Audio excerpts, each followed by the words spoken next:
a very warm welcome on this wet, rather coolish evening, which I have to admit I don't entirely mind after a very hot, humid week last week. But good evening. My name is William Roca. I'm the Director of Programs here at Village Preservation. We're very, very glad to have you here for this evening's presentation of Along the Hudson, Walking Manhattan's Western Waterfront with Bill Hennessey. Now, before I formally introduce Bill, let me just tell you a little bit about Village Preservation if you are unfamiliar with us. We were founded back in 1980, and we work to document, celebrate, and preserve the special architectural, historical, and cultural heritage of Greenwich Village, the East Village, and NoHo. We've helped secure landmark designation of more than 1,300 buildings in our neighborhoods, and we host more than 80 free programs like this throughout the year.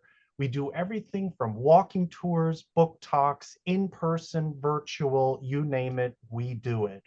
Now, if you're interested in learning a little bit more about village preservation, the advocacy work that we do, learn more about all the awesome programs, if I don't say so myself, that we do, you can head over to villagepreservation.org. But we also are a membership-based organization. Membership gets you early registration to all of our programs, and we also do some members-only programming throughout the year as well. If you are interested in becoming a member or simply would like to donate to help support the work that we do, you can go ahead and scan that QR code that is on your screen there, and it will take you right to that part of our website. But I very much highly recommend that you take a look at our website, learn about what we do. Also, take a look at some of the awesome resources we have available. We have a ton of virtual maps from Fifth Avenue to the history of Art Deco. These are all free to explore and use whether you decide to become a member or not. We also have an image archive, but also take a look at some of our other upcoming programs. Next week on Tuesday, August 26th, right here again on Zoom at 6 o'clock, we'll be joined by Russell Shorto on his new book, The Follow-Up to Island at the Center of the World, Taking Manhattan, the extraordinary events that created New York and shaped America. So very much looking forward to that program as well. But now it is my great pleasure. Oh, before I introduce Bill, just some quick housekeeping. So the chat will be open through the program, but if you do have questions for Bill, anytime during his presentation, you can pop those into the Q&A feature or into the chat, and we'll be asking those questions at the end of the program. But otherwise, you will be muted and your cameras will be off throughout this evening's presentation. But now it is my great pleasure to introduce Bill Hennessey. He is an architectural historian, curator, museum director, author, and lecturer. He was educated Wesleyan and Columbia universities, and since retiring from museum work, he's published two well-received, well now three, architectural guidebooks. His first, Walking Broadway, 13 Miles of Architecture and History, and Fifth Avenue from Washington Square to Marcus Garvey Park. But this evening, he will be talking about his newest book about On the Hudson. Bill, it is a great pleasure to have you here this evening. Thank you, William. Pleasure to be here. And good evening, everyone. I'd like to plunge right in. So if you'll indulge me for a moment, I'll share my screen and we will go from there.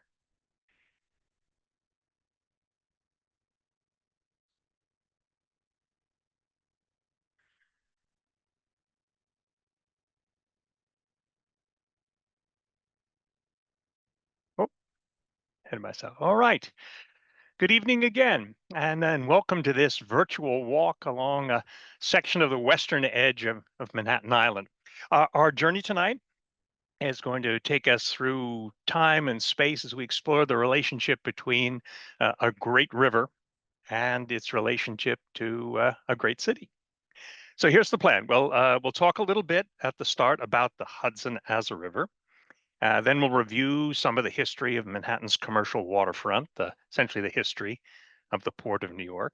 And then we'll take a quick walk north along a section of the 14 miles of Manhattan's western shoreline. We're not going to have time to do the full distance, so what we'll do is concentrate on the southern section. So off we go. The Hudson River. As many of you may know, the Hudson rises in the heart of the Adirondack Mountains and then descends 315 miles until it empties into the Atlantic Ocean through New York Harbor. At its most basic level, the river is why the city is here. The Hudson is, in fact, New York's raison d'etre. From the moment it was discovered by Giovanni da Verrazzano in 1524, through Henry Hudson's visit in 1609 and the establishment of New Amsterdam in 1624, the river was recognized both as creating a remarkable natural harbor and also as a gateway to the American interior. Now, initial commerce along the river, which went back to the Lenape days, focused on beaver pelts, think John Jacob Astor. But diversification followed pretty quickly. Key to that was the opening in 1825 of the Erie Canal, and it was transformational. For the first time, there was a direct link between New York and not just Albany, but through the canal to the Great Lakes and the American interior. Suddenly, timber, grain, minerals, agricultural goods flowed down the Hudson for export. And from New York, because of its harbor, those goods could easily be sent through Long Island Sound to New England or down the coast to the south, or most importantly of all, across the Atlantic. No other American port could match this access to the heartland on one hand, external markets on the other. With deep water, moderate tides, a river that was largely ice-free, and a location close to the ocean, and with that interior access, the Port of New York grew very rapidly. By 1860, more than half of all of America's imports and exports passed through New York. And the customs duties collected here covered virtually the entire cost of running the nation's government. Things continued to grow, and then by World War I, New York was, by a significant margin, the world's largest and busiest port.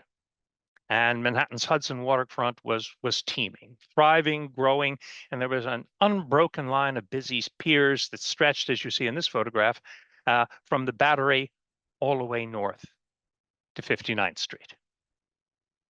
But change was on the way. The first container ship arrived in New York Harbor in 1956. And very quickly, containerization marked the end of the traditional break bulk cargo that had sustained Manhattan's waterfront.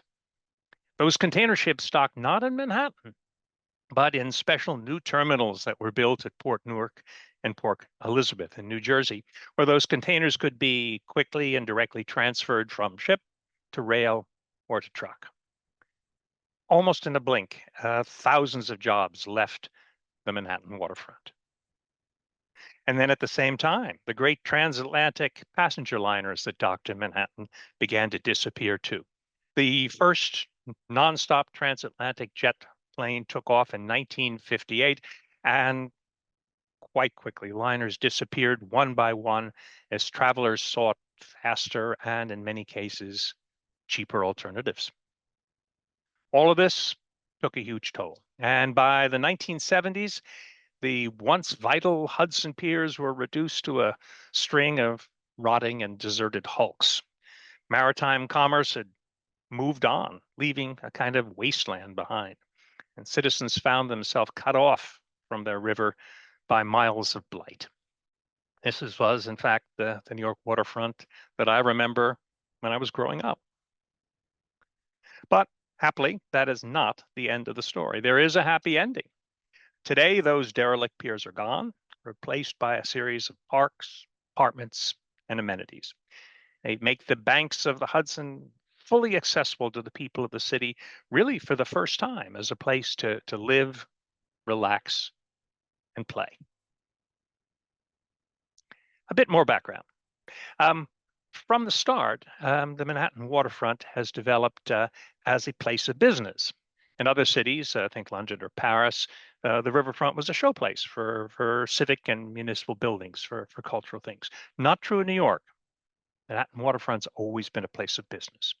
And that business, that commerce, developed initially along the East River, more sheltered space away from the prevailing winds. You can see right here the earliest docks in Manhattan, concentrated there on the East River.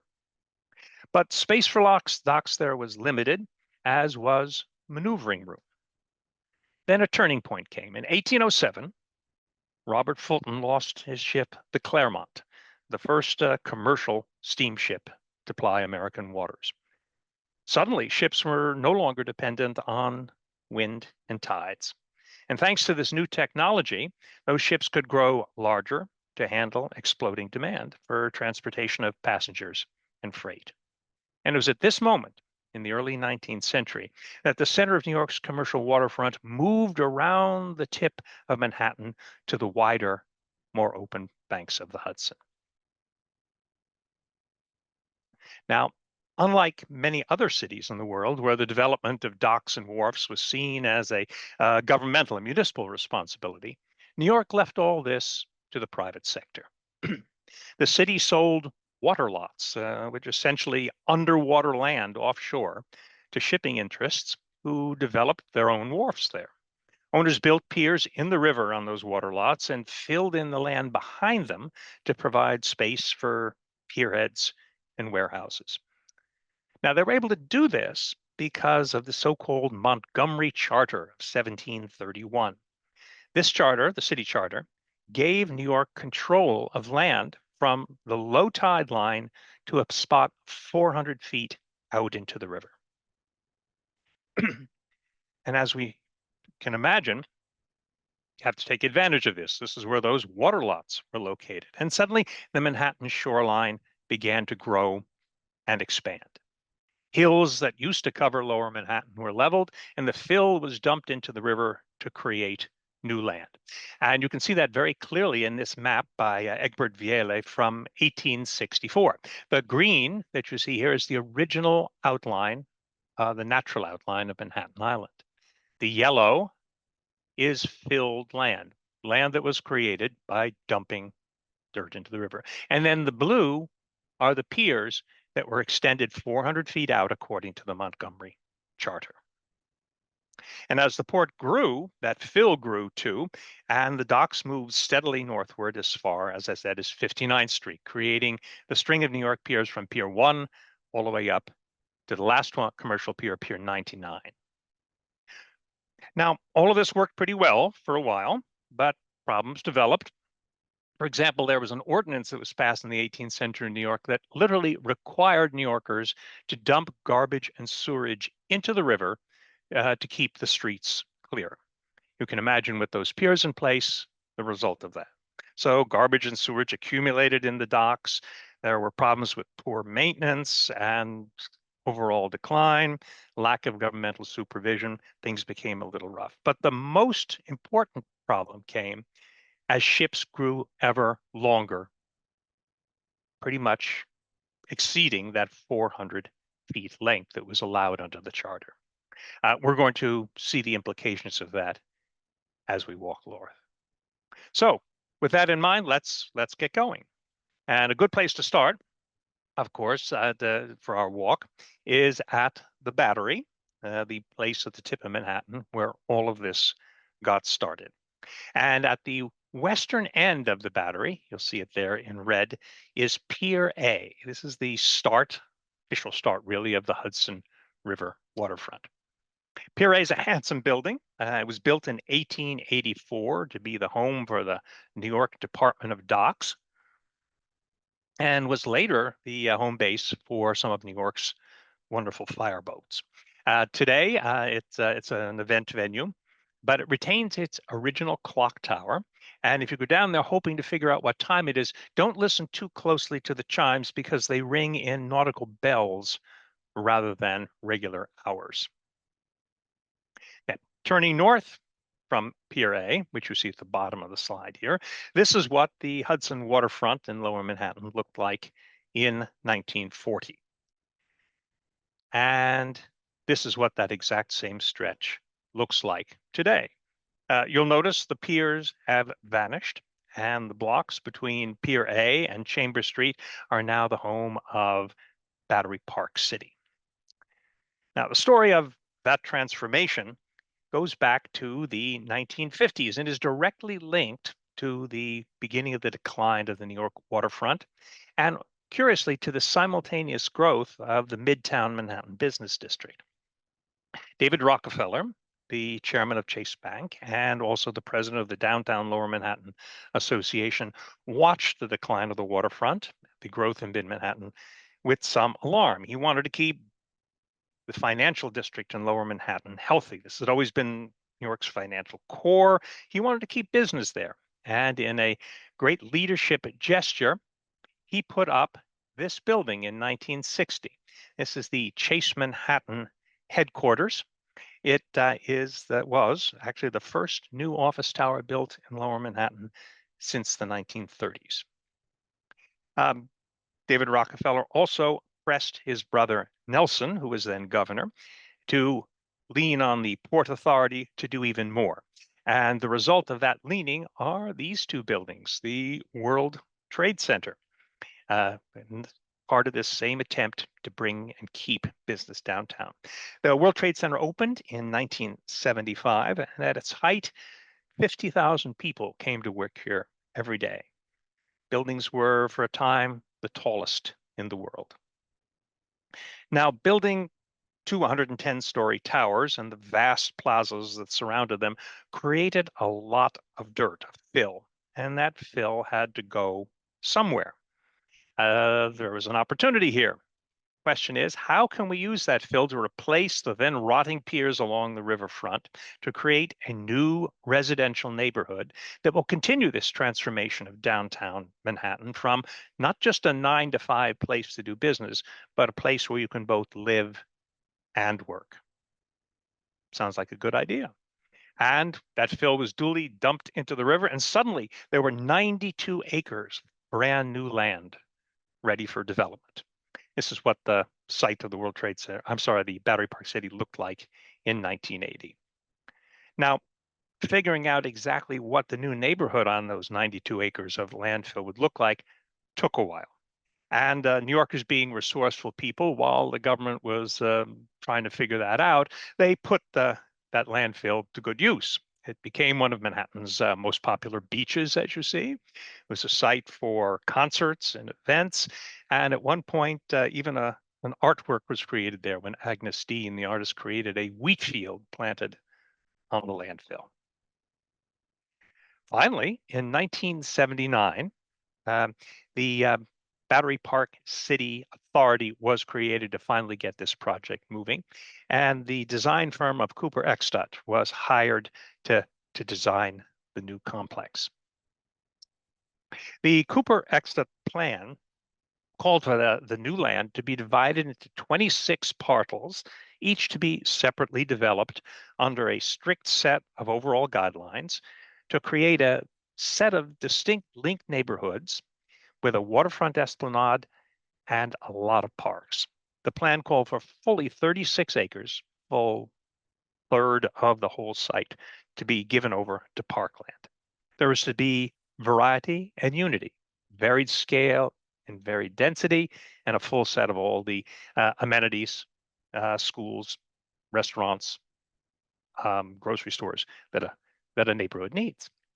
Construction began in 1981 and proceeded well until the tragedy of 9/11, at which point a good deal of repair needed to be done to the buildings that had been finished, and the guidelines needed to be revised.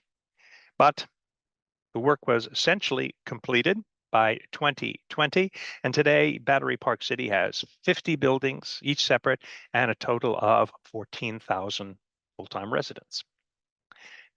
Now, at the center of the complex of Battery Park City is the World Financial Center, a kind of commercial core. Today it's called Brookfield Place. It's a carefully composed group of office towers designed by Cesar Paley, framing originally the World Trade Center and now framing the Freedom Tower. At ground level, there's a concourse that links the buildings and that provides access across West Street to a transportation hub on the old World Trade Center site. And then at the center, there is a dramatic galleria inspired by 19th century railway stations and shopping terminals that has high-end shops and restaurants. To the north and the south are residential areas punctuated by parks and by lovely coves leading off the river. These provide a wonderful, quiet place to sit and to linger, to admire the view, to look and think about the river. There's also an abundance of public art, specially commissioned for Battery Park City. For example, on the left is R.M. Fisher's Rector Gate, and on the right, this wonderfully encrusted Egyptian-style room by Ned Smythe. Each of these sculptural groups marks the termination of east-west streets in Battery Park City and marks the spot where they intersect with the complex's key unifying feature, a 1.2-mile esplanade, beautifully landscaped with different levels for pedestrians and bike riders and great views across the river. Now, the esplanade provides a great place for us to do that, to look across the river to the New Jersey shore, and more specifically in this case, to Jersey City. Now, the Jersey Shore here was long occupied by a string of factories, rail yards, wharfs, but in more recent decades, it's been transformed into a startling new city of office and residential towers, many of them annexes of the corporate ones of the buildings in Manhattan. The view across the river is a stunning one, but it's very different than the way it used to be. But happily, the developers were careful to keep at least one reminder of the area's old industrial past. That's the great Colgate clock that dominates the landscape.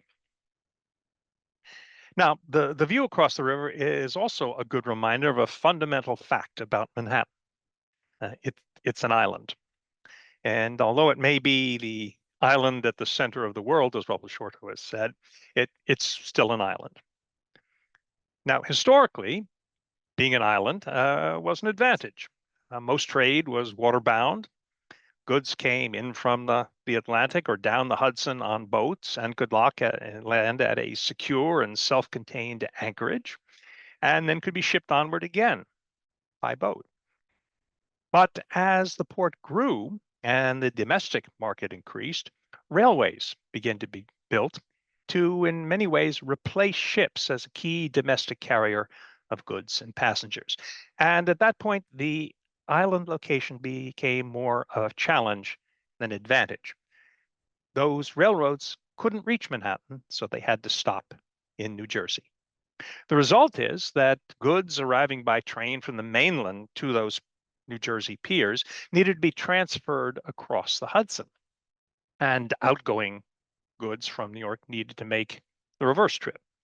Huge railroads on the Jersey Shore were linked with Manhattan docks by lighters and floats, where freight cars were literally put on the barge and pulled by tugs back and forth across the Hudson.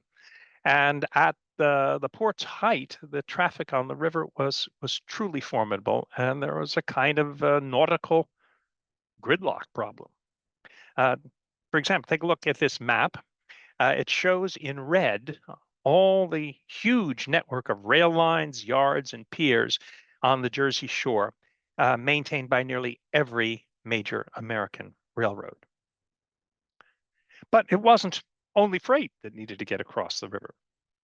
Passengers arriving by rail from the west would end up in one of 5 major rail stations on the Jersey Shore, and from there, they would need to take a ferry or one of several ferry lines across the harbor.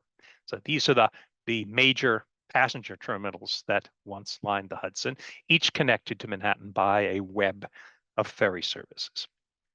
And by the same token, immigrants by the early 20th century, these were numbered in the millions, and outbound passengers from Manhattan had to make that trip in reverse. Today, only two of those original ferry terminals remain. In Jersey City, there is the Jersey Central Terminal that you see at the top there. This is now a museum and a good place to catch the ferry to the Statue of Liberty. The Lackawanna Terminal in Hoboken is still an important link for thousands of daily commuters, and you see its picture there on the bottom. Well, back on the Manhattan side, the area north of Chambers Street, where a lot of those ferries and lighters docked, was among the busiest on the waterfront. And gridlock on the streets east of the pierheads was even worse than that in the river. And as the problem grew ever more serious, solutions had to be found. One was to run a railroad down the western side of Manhattan. This was the Hudson River Railroad. It came down through Yonkers and Westchester County, crossed the river at Spuyten Duyvil, and then ran down the west side of Manhattan, down 10th, 11th Avenue, right down the middle of the street. Now, this certainly moved a lot of freight, but it was also a bit dangerous. The stretch where the railroad ran along 10th Avenue was long called Death Alley, and the railroads had to resort to hiring what they called the West Side Cowboys to ride in front of the trains to shoo people out of the way so that they survived. The city obviously realized that something needed to be done, and the president, Manhattan Borough President Julius Miller, proposed a two-part solution: an elevated railway and an elevated highway. The West Side elevated rail line, we call the High Line, was built by the New York Central and opened in 1934. The line ran from the St. John's Terminal at Houston Street north to vast freight lines on the riverbank just to the west of what's now Penn Station. The line then passed onwards up the river, or allowed from that freight line or those freight yards near Penn Station for connections to be made to lighters to carry passengers and freight across the river. Along the way, the High Line ran through the second story of some 30 buildings, factories and warehouses that allowed very convenient direct loading onto those trains. The High Line worked for 30 years, but by the 1960s, the decline of the waterfront and the rise of truck use pretty much made it obsolete. The stretch south of Gansevoort Street was demolished, and the old St. John's Terminal, which you see here today, was taken over and has been redeveloped as a facility for Google. If you look very carefully, however, on the northern side of the building here, you can see the stubs of the original railway tracks where they terminated right here. Now, the remaining tracks along the High Line remained essentially derelict and decaying until 1999, when a group called the Friends of the High Line was formed to advocate for the conversion of that abandoned railway line into an elevated park. They raised money, they lobbied, and they were successful. The CSX Railroad, which was the successor to the New York Central, gave the line to the city, and the section of the line from Gansevoort to 20th Street opened as a park in 2009, brilliantly designed by the James Corner Field Operations firm. It's a wonderful blend of original rails that you cross, of water features, of walkways, and great native plantings. Today, the High Line is one of New York's most popular destinations, both for residents and tourists, and you can walk all the way from Gansevoort Street, a mile and a half up to 34th Street, and then if you like, connect directly by new elevated trestles to Penn Station, Moynihan Train Hall, or Hudson Yards. Now, the High Line was not the only big change that came to the waterfront during the 1920s and 30s. Because of boat congestion on the river, plans for a bridge across the Hudson had been long discussed. But there were technical problems. The land on both sides of the rivers was low, making access to the bridge difficult. You couldn't get a high enough bridge. And there were security concerns by the military that the bridge might obstruct traffic in the river. The solution, if you couldn't build the bridge then, was to go underneath. And in 1927, engineer Clifford Holland designed and opened the Holland Tunnel, 1927, named in his honor as the first vehicular crossing of the Hudson. The tunnel, then the longest vehicular tunnel in the world, was an engineering marvel. It allowed, for the first time, for cars to travel and trucks to travel between New Jersey, the mainland, and Manhattan directly without having to take a ferry or a lighter. Tunnel was ventilated because these were gas engines inside of it by 82 enormous fans held in 4 buildings that you can still spot along the New Jersey and Manhattan waterfront. The opening of the Holland Tunnel really shifted an important balance. Suddenly, Manhattan was significantly less of an isolated island than it had been. The whole balance of regional transportation shifted. Sounds good, but there was another problem. More traffic on the roads of Manhattan led to greater congestion there. So another solution had to be found.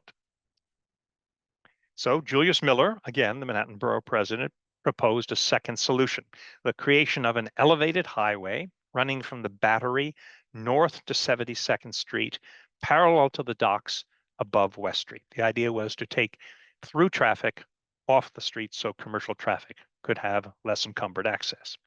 The highway opened in 1931 as America's first limited access highway, but there were problems with the design from the first. The lanes on the highway were narrow. There were awkward entry and exit ramps on the inside, and construction was not everything it could have been. There were maintenance problems. And in fact, in 1973, a whole section of the highway collapsed near Gansevoort Street. Following year, 1974, the section south of 46th Street was completely closed, and ultimately the remainder was demolished. The so-called Miller Highway had lasted only 25 years. What to do? The highway's gone. The High Line had been abandoned at that point.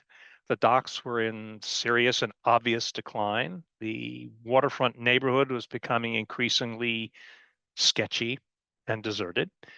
But this being the 1960s and 70s, the first thought that popped into people's minds was, let's build a highway. So Westway was brought into existence. The idea was to create an 8 to 10 lane expressway on the river 100 feet east of the former pier line, where the piers used to be. There was, not surprisingly, fierce opposition from the neighborhood, from mass transit advocates, and from environmental activists. The highway proponents came back with an alternative. Let's build a buried highway. We'll put it under the river. Happily, this project was also sunk by environmental issues and by a changing public vision of the possibilities of the Hudson waterfront. The final solution was to create on the site of West Street and the old elevated highway, a 6-lane surface highway that ran from the Battery to 56th Street. This followed the route of the old elevated highway. No one really liked this solution, but it came with a very, very nice sweetener.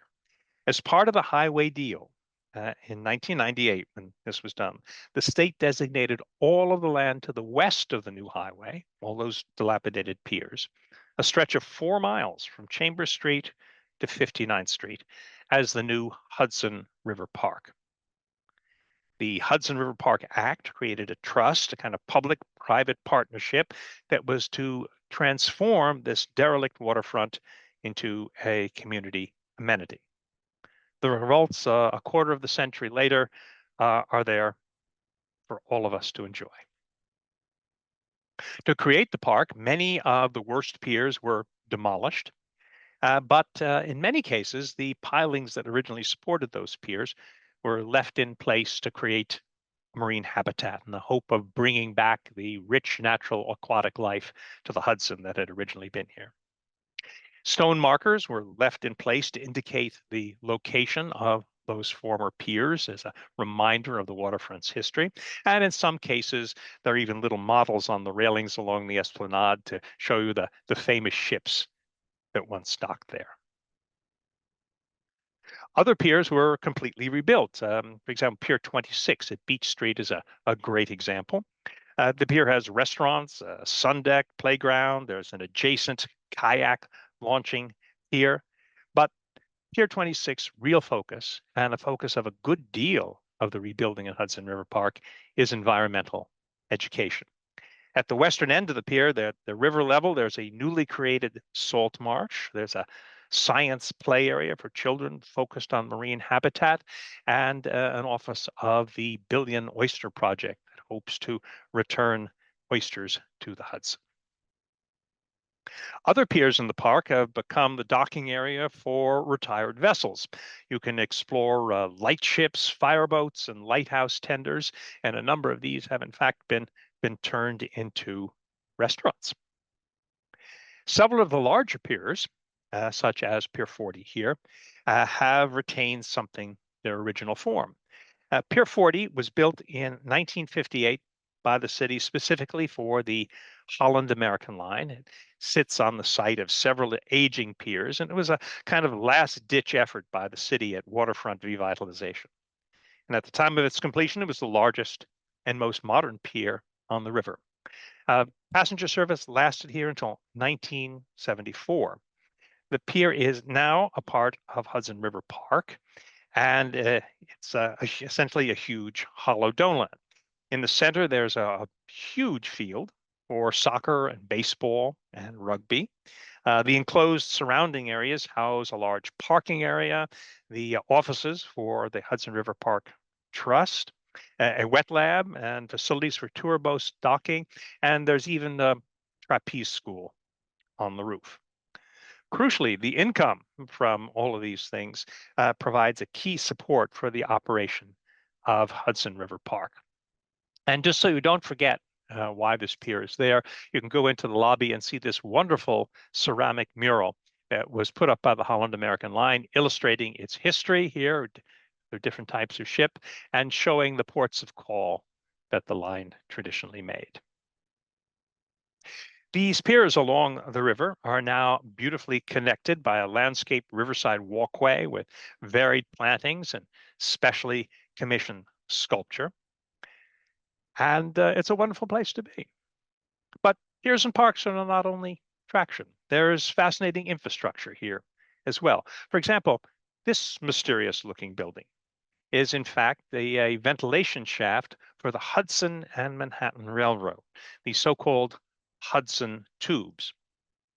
Between 1908 and 1911, the first, in this case, tunnel crossings of any kind under the Hudson were created to link the passenger railway piers on the New Jersey side of the river to Manhattan.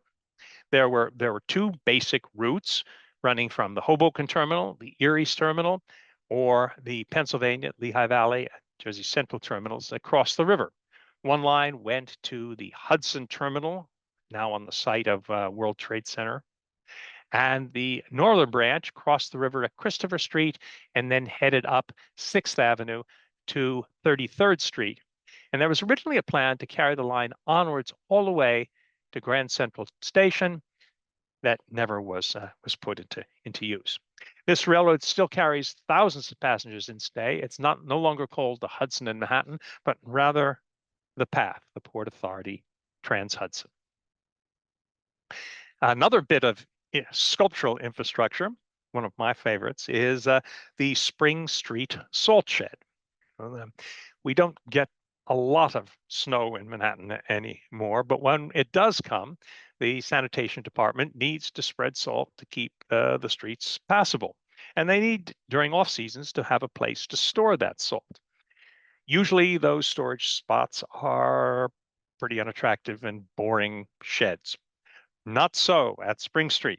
Uh, the architect Richard Datner has created this extraordinary construction of cast-in-place concrete that's in some places 6 feet deep and rises to 70 feet in the air. An extraordinary sculpture.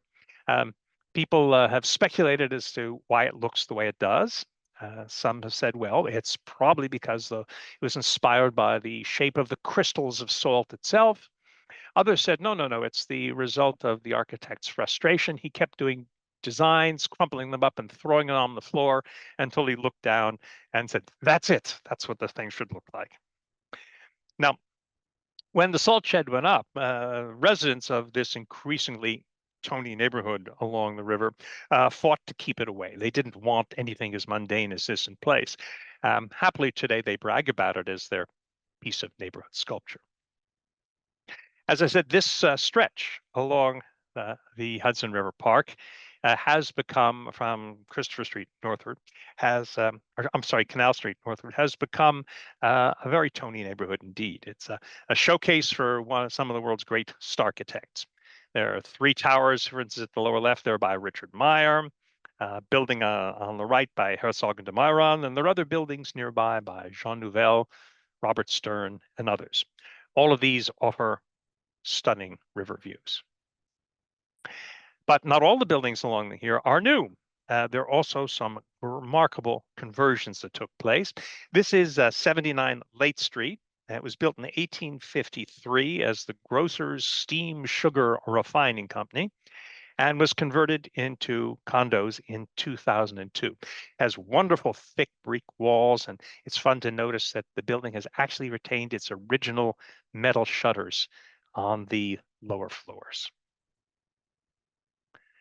Here's another conversion. West Bath. This building is a true pioneer, has a fascinating history. West Bath is a 5-building complex that was long the home to the Bell Telephone Laboratories. The first building on the site went up in 1860s. And then between 1896 and 1903, the architect Cyrus Eidlitz linked other buildings together and put up the large structure that you see here facing West Street to serve as the home for Western Electric. That was the manufacturing arm of the Bell system.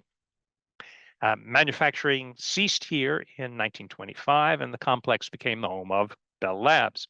This was the research arm of the Bell system, and it was here that the vacuum tube amplifier, the condenser microphone, system to add sound to motion pictures, the LP record, and even television all got their start in this building. Bell Labs moved out to New Jersey in the 1940s in search of quieter environment. The High Line actually ran through this building, so you can imagine doing research with that happening. And then in 1966, a great transition took place. A partnership between the National Endowment for the Arts and the Jacob Kaplan Foundation took over and converted the former laboratories into 34 apartments and studios for working artists. A pioneer example of adaptive reuse. The building is going strong today. It's built around a central courtyard designed as his first major project by the architect Richard Meyer, based on models by the Swiss architects Le Corbusier. There's some other survivors in the neighborhood that have also been converted and updated. This is the Keller Hotel at the corner of Barrow and West Streets, opened in 1898. It's the last surviving example of what were scores of waterfront hotels that once lined these blocks, catering to seamen. It's been converted into apartments. Nearby is the Seamen's Friends Society building, went up in 1907 to designed by the architect William Boring, whose most famous work are the immigration facilities on Ellis Island. The Seamen's Friends Society was a religious organization that, to quote them, was dedicated to improving the social, moral, and religious condition of seamen. They had rooms, auditoria, there was a swimming pool, dining facilities, laundry, chapels. And it was here that the survivor and crew from the Titanic sheltered in 1912. The building operated as a refuge for sailors until 1946 and has now been converted into a private club. But it's really nice to have these reminders of the city's nautical past, at least partially intact. Now, when we arrive at Gansevoort Street, the shape and focus of the waterfront changes dramatically. This is where the Manhattan street green kicks in for the first time. It's the starting point for the High Line Park, and it's now the location of a vibrant and trendy neighborhood of shops and restaurants anchored by the Whitney Museum of American Art. Whitney had its start in Gertrude Vanderbilt Whitney's studio down on 8th Street in 1930. Museum expanded and moved to Madison Avenue and 75th Street, where it flourished for 75 years. And then out of space, it made the bold decision to relocate back downtown to what had long been Manhattan's wholesale meat center, the meatpacking district. The building you see here, designed by the wonderful architect Renzo Piano, opened in 2015 and was the catalyst for a complete transformation of the neighborhood.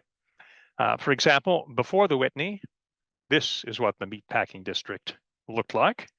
And today, those same blocks look like this. It's been absolutely remarkable. Now, just opposite the Whitney Museum, which you see marked off in red there, the Hudson River shoreline undergoes a significant change, and Hudson River Park is interrupted. In this aerial view, you'll notice that West Street, which had run straight along the equivalent 12th Avenue for many, many blocks, suddenly swings inland for a full block to follow 11th Avenue. And it stays there until it reaches 24th Street when it swings back out again, right along here. Why? What caused this to happen? Well, you remember the Montgomery Charter, which gave the city control of the land under the river for 400 feet out from low tide water. And water lots were sold and developed on that basis. The problem was ships kept getting longer and longer and soon exceeded the length of the 400-foot piers. For example, by 1900, ships like the Titanic had reached close to 1,000 feet in length. Clearly, something had to be done. Obvious choice would be to extend the piers further into the river. But beyond the 400 feet mark, the city wasn't in charge. The Department of Defense was, and they said, no, we don't want longer piers disrupting navigation in the river. So the city's only option was to go the other direction, to undo what they'd done. So the city began a huge project to buy back water lots from private interests and to re-water them. Filled land was unfilled. While the outer edges of the piers stayed at that 400-foot mark, the eastern end moved a full 560 feet to the east. And West Street needed to move to accommodate that. With additional space now available, the city undertook to build a new set of model piers here, and the Chelsea piers were born. The city's new piers were ambitious. They wanted a showplace. Construction began in 1902, and instead of the traditional hodgepodge of various styled wooden head buildings built by different owners, the new city piers featured a handsome, uniform Beaux-Arts style set of masonry buildings that stretched all the way from 12th to 22nd Street. These were designed by the firm of Warren and Wetmore, who you may know as the architects of Grand Central Terminal. These news piers were specifically designed to serve the needs of such great companies as Cunard, White Star, and American Line. And they served these lines well until even longer ship made new piers further north necessary. Today, the handsome head houses are gone, and most of the Chelsea piers have been redeveloped into an enormous sports complex. But some remainders of the illustrious history remain. For example, Pier 54. This is a pier with some real history. On April 18th in 1912, this was the place where the RMS Carpathia docked with the survivors from the Titanic disaster. In May of 1915, it was from this pier that the Lusitania set sail, never to reach its goal at Southampton. an illustrious history. But when Cunard moved north to new piers, Pier 54 decayed, as you can see quite clearly in the bottom. Pieces began to fall into the river, and today all that remains is the steel frame of the original head house. And if you look very carefully, you can see the words Cunard there on the lintel. The space that is formerly occupied by 54 has had a renaissance. It is now the home of Little Island. This is a private project by the philanthropist Barry Diller to designs by Thomas Heatherwick, who created a 2.4-acre park on the side of the old pier. The park is, in fact, an artificial island supported by 280 distinctive tulip-shaped concrete piles. It's lushly planted landscape. There are refreshment areas, 2 performance spaces, all with the goal of creating what the designer called an immersive experience of nature and art. The pier opened in 2021, privately programmed, but as a part of the Hudson River Park, and it has become hugely popular. Now, there's one other remnant of the original Chelsea Piers project that can't be missed. This is the Gansevoort Peninsula. Now, you see on the line here, the red line here is Little Island, and the yellow line surrounds the Gansevoort Peninsula. Now, when the original Chelsea Piers project was undertaken, this single section of the old pier line was, for some reason, not developed. And for years, it was a sorry place, used by the city's sanitation department for garbage trucks and storage. Today, it's become a part of the Hudson River Park and is the home to Manhattan's only sand beach. Alas, can't swim yet. The river's not quite good enough, but perhaps someday. There are also sports fields and a striking home for New York Fireboat Marine One. Well, this is where we need to stop. But there's a great deal more to Manhattan's Hudson waterfront. There's another 9 miles with wonderful things to see and to explore. I'd urge you to take a walk, to follow the shoreline, which you can do all the way up to Spuyten Duyvil. And as a guide, I would be remiss if I did not recommend my book as something to take with you as the basis for that trek. Thank you so much. Thank you, Bill. So yes, I'm hopping into the chat again, where you can buy Bill's books. You can read about that remaining 9 miles and more about what he just so wonderfully spoke on. And very kindly, SUNY Press is giving us a code for a 30% discount as well. So please go to the link that I just put into the chat, use that coupon code, and you will get 30% off of Bill's wonderful book. So Bill, thank you so much. That was absolutely fascinating. I always love learning more about our waterfront history because New York is a maritime city. So it's always important to learn more about that. Now, folks, if you have questions, please go ahead and put those into the Q&A feature. But let me go ahead and start asking some of the questions that were submitted earlier. So we have one question here. Do you know anything about how the original indigenous inhabitants of the area used the Hudson River? You know, we do know that there was an enormous amount of Native American trade up and down the Hudson. Broadway, for example, was originally a trail for Lenape traders to bring goods down from upstate. I don't know, frankly, how they used the river. Then we had, oh, here we have another question. Why did the piers stop around 59th Street after they built the Manhattan Cruise Terminal there? Why didn't they continue going up much further north?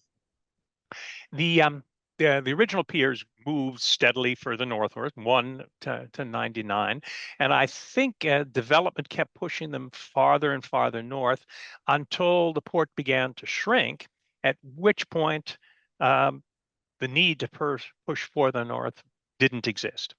Um, the area immediately to the north of Pier 99, around 59 60th Street, was for many years the site of a truly enormous rail yard that stretched all the way from 59th up to 72nd Street. This has been all redeveloped now as Riverside Park South at the moment. But that was a formidable rail yard there that then connected to the railway up the banks of the Hudson. My goodness. And when did the Hudson officially become known as the Hudson? Because so many Uh, see it always referred to as the North River. Exactly. It's an interesting question. The um, the river was always, initially anyway, called the North River as a way of distinguishing it from the South River, which was to the Dutch the Delaware, or the East River, which still keeps its name.